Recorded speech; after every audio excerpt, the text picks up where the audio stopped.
To Kittu s craft crafting your curiosity. இன்றைக்கி நம்ம கிட்டு ஸ்கிராஃப்ட் சேனலில் பார்த்திங்கன்னா நான் வந்து 3 இந்த மாதிரி பேப்பர் பிளேட்டை வச்சு தான் நான் வந்து ஒரு அழகான கிராஃப்ட் ஒன்று பண்ணி காட்ட போகிறேன். வால் டெக்கர்னே சொல்லலாம். அதுக்கு இந்த 2 ஸ்ப்ரே எடுத்திருக்கேன்.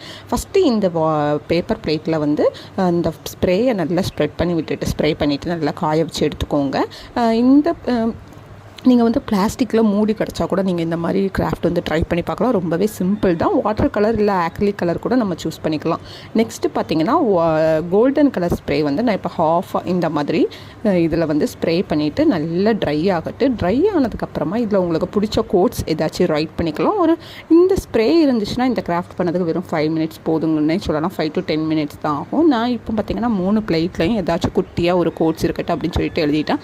நான் பண்ண தப்பு என்னென்னா இந்த கிராஃப்டில் ரொம்ப ஃபாண்ட் வந்து ரொம்பவே சின்னதாகிட்டு கொஞ்சம் பெருசாக எழுதியிருக்கணுமோ அப்படின்னு தோணுச்சு. இப்போ பார்த்திங்கன்னா 3 பேப்பர்லேயும் 3 பேப்பர் பிளேட்லேயும் இந்த மாதிரி நான் ரைட் பண்ணி நல்லா அது ட்ரை ஆனதுக்கப்புறம் பின்னாடி கொஞ்சம் டபுள் சைட் செலோடேப் போட்டு நான் வந்து ஷோத்தில் பேஸ்ட் பண்ணிவிட்டேன். இந்த ஈஸியான கிராஃப்ட் உங்களுக்கு பிடிச்சிருந்துச்சுன்னா நம்ம கிட்டு ஸ்கிராஃப்ட் சேனலுக்கு வந்து சப்போர்ட் பண்ணுங்கள். உங்கள் ஃபேமிலி அண்ட் ஃப்ரெண்ட்ஸ் எல்லாருக்குமே ஷேர் பண்ணுங்கள். இன்னொரு வீடியோவில் பார்க்கலாம். பை பாய்.